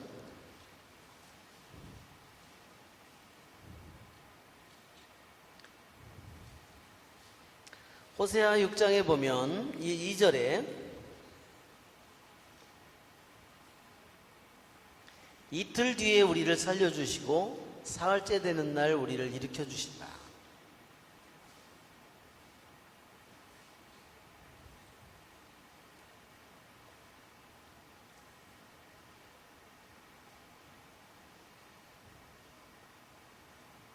그래서 이 사흘째를 다시 또 호세아 6장 2절에 이틀 후에 그리고 3일 날에 우리를 되살아나게 해주신다는 여기에 비유를 시키고 연결시켰어요.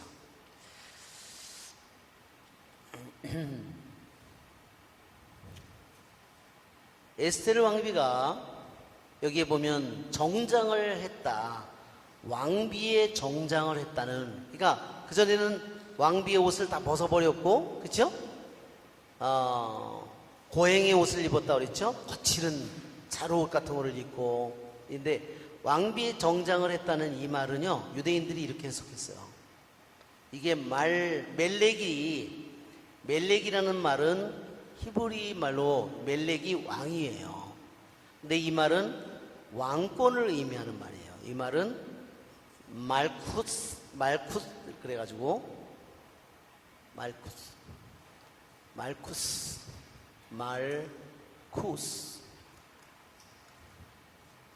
이게 말쿠스인데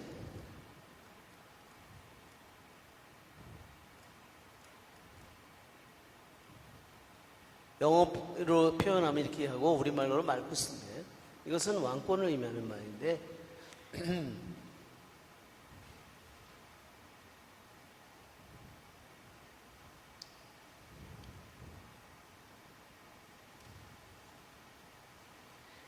왕비 정장이라고 하는 것은 무슨 의미를 했느냐 하면은, 하느님의 은총이 이 왕비를 완전히 감싼 것을 의미해요. 왕비가 이렇게 왕비의 옷을 다 입었잖아요. 그걸 이렇게 감싸고 있잖아요, 옷이.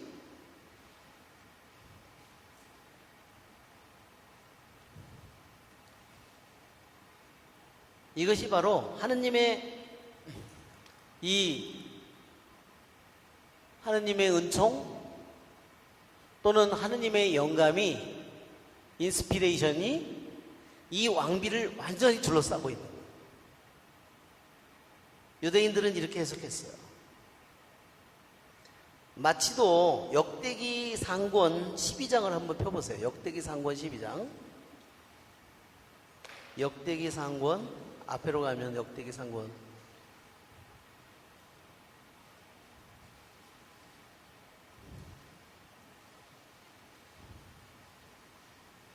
12장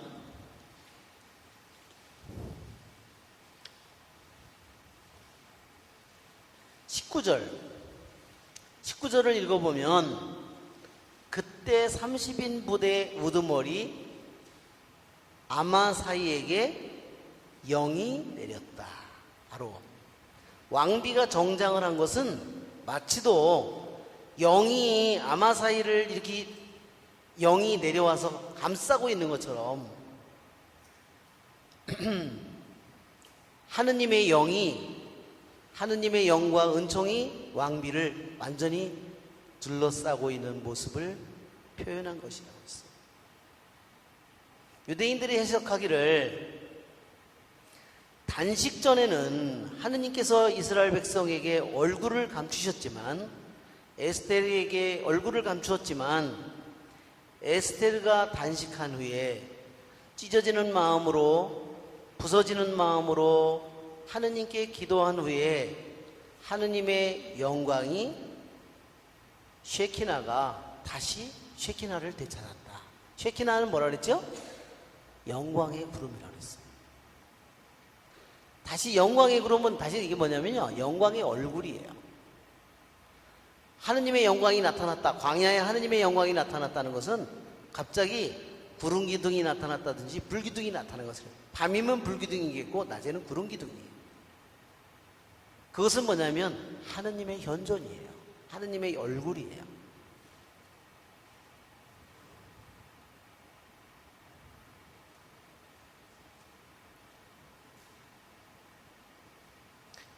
자, 임금은 궁궐 안 왕좌의 대문을 마주하고 앉아 있었다. 이 궁궐이 어떻게 되어 있었냐면요, 다 이 우리 성당에 있는 이런 기둥처럼요, 이 기둥들이 계속해서 기둥들이 쭉 그 넓은 홀을, 지금 같으면 우리가 이렇게 콘크리트 같은 치거나 철근 같은 게 있으니까 넣고서 콘크리트를 쳐버리면 되잖아요. 옛날 같으면 그런 게 없으니까 어떻게 해요?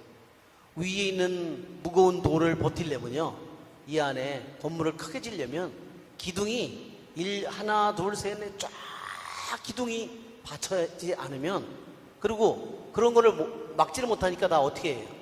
기둥 사이에 다 아치로 다 만드는 거예요. 그리고 지금처럼 철근이라는 게 없으니까 어떻게 해요? 다 기둥이 이렇게 있으면요, 기둥들이 여기에 이 기둥이 하나 둘 셋 쫙 있으면 이 기둥 사이는 어떻게 해요? 이렇게 해서 아치로 돌멩이들을 이렇게 해서 이게 이렇게 해서 만든 거예요. 다른 거 아무것도 없이, 철근 하나도 없이 이렇게 해서 만든 거예요. 이 무거운 돌이 다 서로 저기를 해서 맞물려서 이렇게 기둥으로 된 홀들을 계속 지나가서, 말하자면 거기에 뭐 있겠어요? 문을 지나갈 때마다 또다시 경비가 계속 있었겠죠.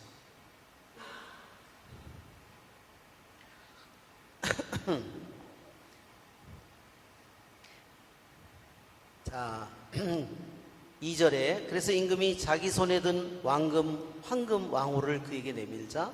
아까도 그랬죠. 거기에 어디다 대요? 황금 왕호를 목에다 댔다고 그랬어요. 예.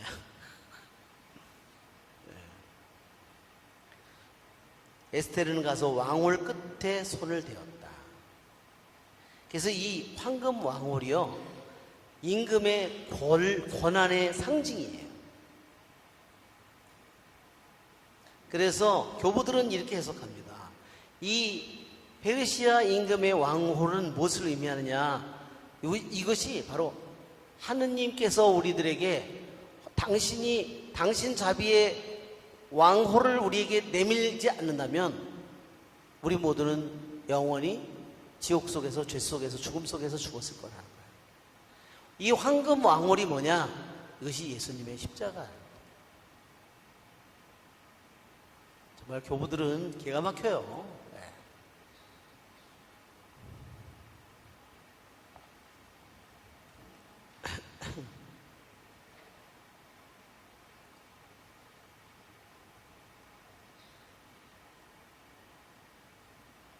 자, 다시 그래서 여기에 세 번째, 다시 1절 골뱅이를 보면 사흘째 되는 날 기도를 마친 에스테르는 기도복을 벗고, 즉 자루옷을 벗고 화려한 옷을 입었다. 또 화려한 옷을 입고 그 다음에 기도를 마친 날, 사흘째 되는 날, 단식을 마친 날 그는 기도복을 벗고 화려한 옷을 입었고, 한 가지는, 또 한 가지는요, 모든 것을 보시는 구원자 하느님께 간청했다. 두 번째는, 세 번째는요, 두 시녀를 데리고 나섰다. 이것이 에스텔이 단식 기도를 끝나고 한 세 가지 행위라고 그랬어요.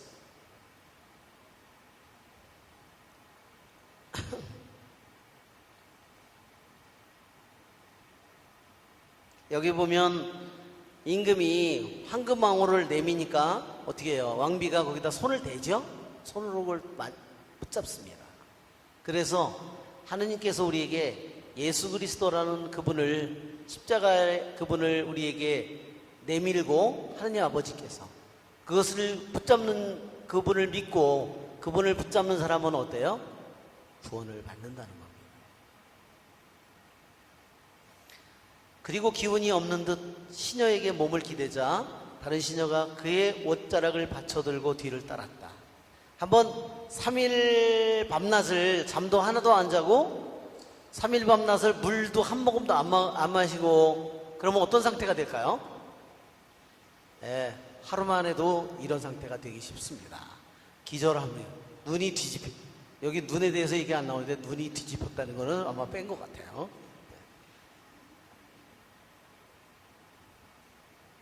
홍조를 띤 에스테르는 지극히 아름다웠다.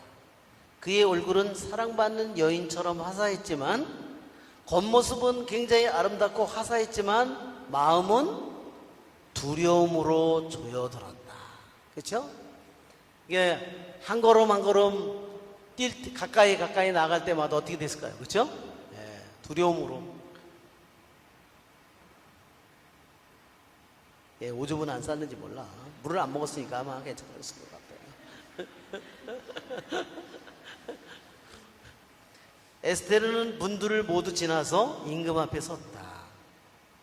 임금은 온통 금과 보석으로 번쩍이는 어이로 성장하고 자기 왕국의 왕자에 앉아 있었는데 그는 보기에도 두려운 모습이었다.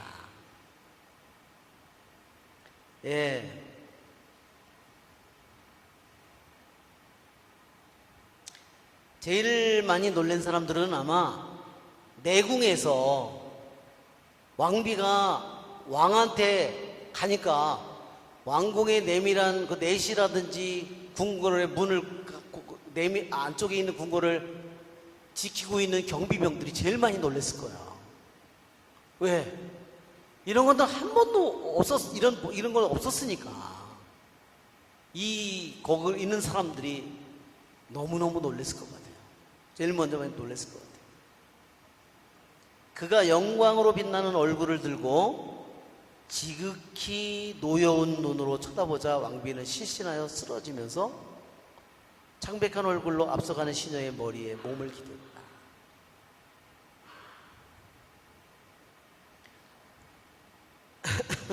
네, 예상한 대로, 그쵸? 뭐, 아이고, 이게 얼마만이야, 여보, 그게 아니라. 그죠? 기절한 거죠. 네. 그때 하느님께서 임금의 영을 부드럽게 바꿔놓으시자. 예. 그 기절해가지고 실신한 걸 보고서 마음이 바뀐 거예요. 그죠? 예. 그러니까 3일 단식 잘한 거예요. 그죠? 3일 동안 물도 아무것도 안 먹고 잠도 안 자고 그랬으니까 쓰러질 만도 해요. 정말 에스겔이 하느님의 도움을 가장 필요로 하는 순간에 하느님께서 임금의 마음을 바꿔놓으셨다. 여기 보죠. 저기 나오잖아요. 그때 하느님께서 임금의 영을 부드럽게 바꿔놨다. 인간적으로 보면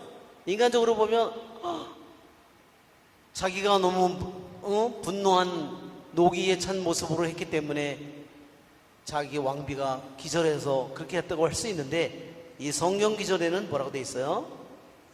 그때 하느님께서 임금의 영을 부드럽게 바꿔놨다. 분명히 분노에 가득 찬 영이었는데 부드러운 영으로 바꿔놨어요.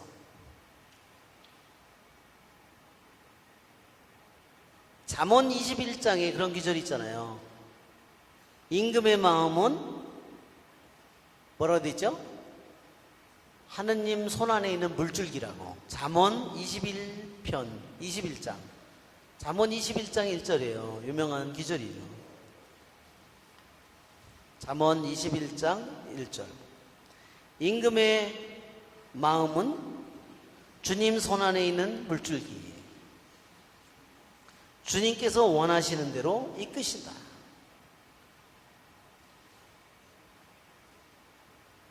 창세기 39장부터 41장까지는요, 요셉이 지하 감옥에 갇혀 있어요. 그렇죠? 왜? 자기 경호대장의 집에 갔는데 경호대장 부인 그 기집애가 요셉이한테 미쳐가지고, 그렇죠? 남편이 늙고 뚱뚱했나 봐. 하여튼 힘만 세고, 요셉이를 보니까 완전히 미쳐가지고, 그죠? 하루만 같이 자요, 한 번만 자요, 맨날 그랬다고 그러잖아요, 여기에. 그거를 거부하다가 어떻게 됐어요?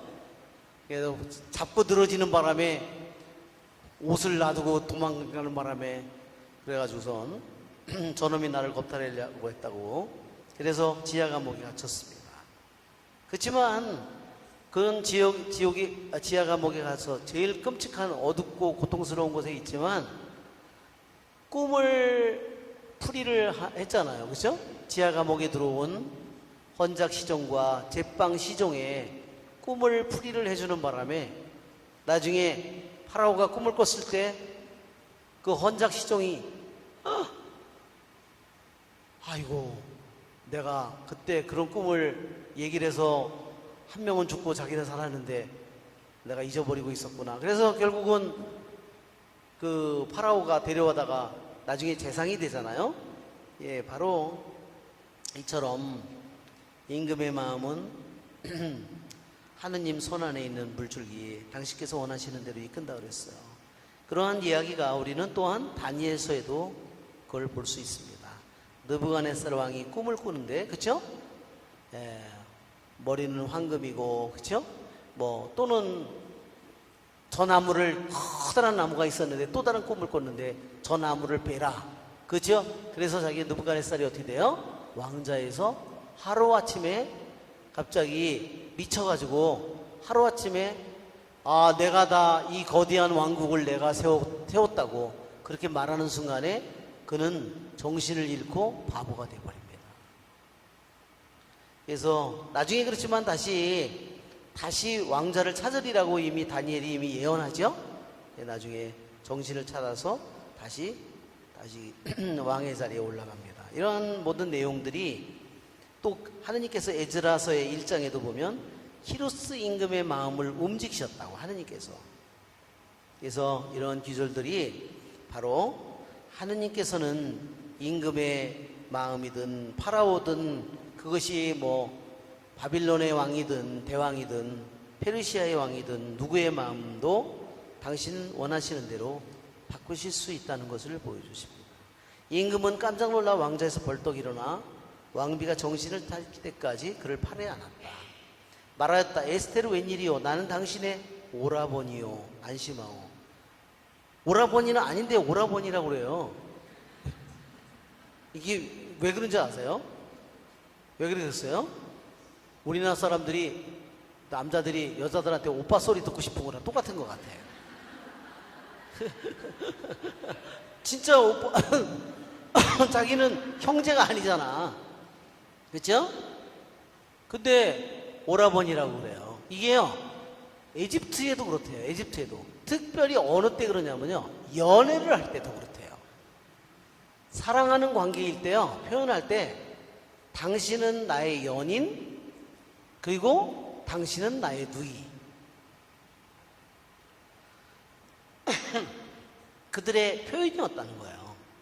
사랑하는 여자에게 표현할 때 당신은 나의 연인이고 나의 누이라고. 아가서에도 나오잖아요. 아가서에도 그렇죠?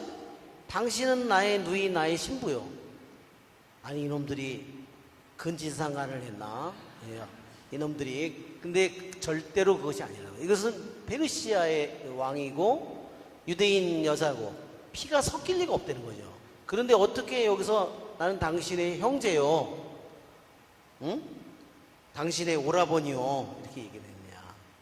그것은 바로 고대 근동 사람들이요, 그독 사람들이 시적인 표현, 사랑하는 사람을 할 때 나는 당신의 연인, 그리고 당신의 오라버니 또는 당신의 누이, 너는 내 누이라는 표현을 왜 썼느냐면, 누이는 어때요? 실질로 연결된 관계라는 거예요.